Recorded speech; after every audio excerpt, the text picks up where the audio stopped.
Right, folks, time to have a look at day three of the Cheltenham Festival Air.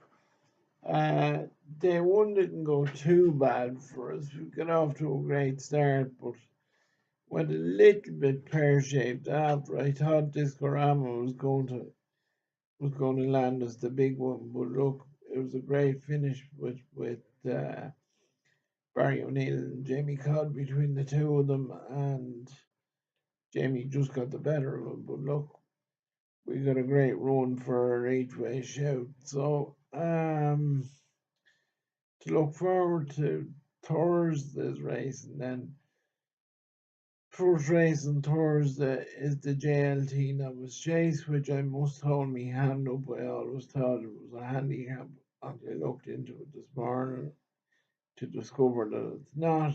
Now, the first horse that will come into my head in terms of uh, tomorrow's running of it would be a horse called Deafy Desoy, owned by J.P. McManus, trained by Philip Hobbs, ridden by Barry Geraghty. He has passed winning form around Cheltenham, which I think is always a big advantage now. It was 2 years ago he actually ran away with the Triumph Hurdle. He was the juvenile hurler I picked out uh, above all others that year. I followed him for the year. Then I think there's no other way than he had a bit of a disaster of a season last year. I think he ran a couple of times, and when they saw he wasn't doing his thing, they more or less let him off. Uh, Put him over fences this year. It hasn't been 100% convincing either, but if he puts it all together, he could be the horse to beat in it. Other than that, uh, Willie Mullins obviously is well stacked in it. He's Real Steel, who is about 7-1, and I tell you what also catches my eye is the fact that Ruby Walsh is riding a horse in a novice chase. At this stage of Ruby's career, he doesn't do it too often, but he's riding a horse called Vida Rev. Uh, I would take into account that he's actually riding it, as I say, but apart from Deafy Desai, the other horse I think could be a bit of value in it is a horse called Kildicer, trained by Ben Pauling, owned by the two Frenchmen, Isaac Swade and Simon Munir. He's about 8-1. He certainly represents a bit of value, I think. Uh, then let me just see, we move on to the second race, which I is the Pertemps Hurdle, of course, and uh, the horse I picked out in it is another J.P. McManus horse, this time trained by Gordon Elliott, horse by the name of Sire de Burley.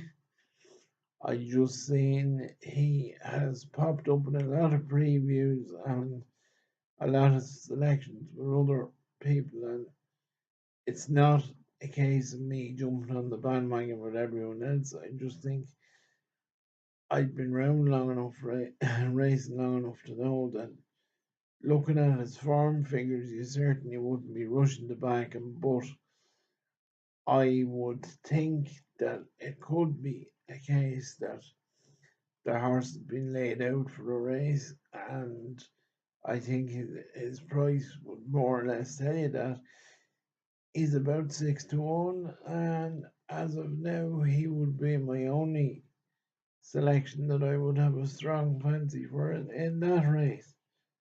Then the third race on Thursday is the Ryanair Chase, and to be honest about it, this is actually the field in this race is actually good enough. A lot of them are good enough to actually run in the Gold Cup. I mean, you've Frodon in there, you've Footpad in there, Footpad is the most likely winner, I suppose, on all form. If he bounces back now, I spoke yesterday about Footpad getting beaten, of course, by St. Calvados and Naas. Now, of course, it did emerge after that he had suffered overeats in two of his races this season, and I do know that Willie had been working him without shoes or back shoes or something um, in the last couple of weeks. But for once, we're racing, and it's a very dangerous thing to do. But for once, I'm going to let my heart roll my head, and I'm going to have a pop at the known mead train Road to Respect in the Ryanair chase. I think the trainer is probably disappointed that he's not running them in the Gold Cup. Maybe, although I think at the same time there may have been a doubt as to whether he got home in the Gold Cup last year. I think 2 mile 5 was absolutely ideal trip for him. I think the bit of juice in the ground mightn't do him any harm. Uh, the trip 2 mile 5 should be ideal for him. He's won round the course before, of course. He's won one of the handicap chases previously, and I'd have a go at him to run a very big race in the Ryanair chase. The big race then on the third day, as it is now, it used to be the last day, but towards the third day now, and the big race is the Stairs Hurdle. Now, the favourite for this race is a horse called Paisley Park, trained by Emma Lavelle, who has been very, very impressive in anything he has done so far, and his form can't be knocked. But I just think uh, a race at the Cheltenham Festival is a completely different ball game. He may well win it, but the horse I'll go for a little bit of value at is the Jessica Harrington trained Super Sunday. He's about 7 or 8 to 1 at the moment. Uh, the race after that, then I think it's the Marybelle Stable Plate. I think that's what it's called. And the horse I picked out in that is the Nick Williams trained Lizzie Kelly ridden Sarah the Lack. Has formed around Cheltenham previously, which again, like some of the others mentioned earlier, is always an advantage. He's in off a nice weight. He's in off 10-11, and they're they're a dangerous team when they team up, and she's a nice racing weight, and I'd expect her to be there and thereabouts. She's 13-2, just when I was starting my preview. Uh, then the race after that is the Mayor's Novice Hurdle, and the horse I've gone for in that is the Henry de Bromhead trained Sonoria. The owner, Kenny Alexander, has mares in a number of yards here in Ireland now, and she has looked among the most impressive of them, if not the most impressive of them, if you take into account that her stablemate Honeysuckle is missing the festival through injury, and she definitely would be one of the leading contenders in the race. And aside from that, looking at the betting, I think the Nicky Henderson trained Lust for Glory is grossly overpriced at about 14 or 16-1. And she would definitely represent a bit of each way value there at that.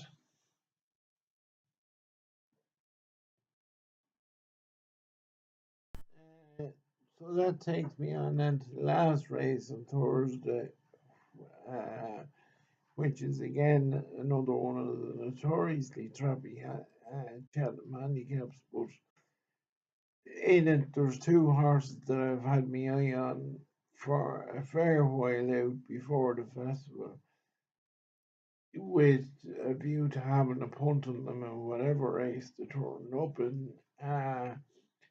One is the Ted Walsh train any second now, and the other is a horse of Gordon Elliott's owned by Philip Reynolds, father of the late great Albert. Uh, horse called It's All Guesswork, who has some very useful form and handicaps, and I actually think is in off a nice race and weight, and they would be the two I would be inclined to have a punt at in the last race tomorrow. Uh, I should, and it gives me no pleasure to admit this, but I should say out of honesty that the tours is always the day I've found it traditionally most difficult to back winners, but I'm hoping some of them might give us at least a decent run for our money and um, leave leave some funds standing as we head into Friday for the last day and the big one. Uh, without giving too much away, I have uh, I have a bit of a long term fancy at a bit of a rather exorbitant price for the Gold Cup, but I'll go into that in more detail tomorrow. But I hope some of these will click for us today or tomorrow, should I say? As I'm recording this now, we're about 3/4 of an hour away from the first race on Wednesday, so hopefully by the time you're reading this, some of what I put up for today may have um may have gathered us a few bob. I wish everyone the best of luck, and as they say, we go again.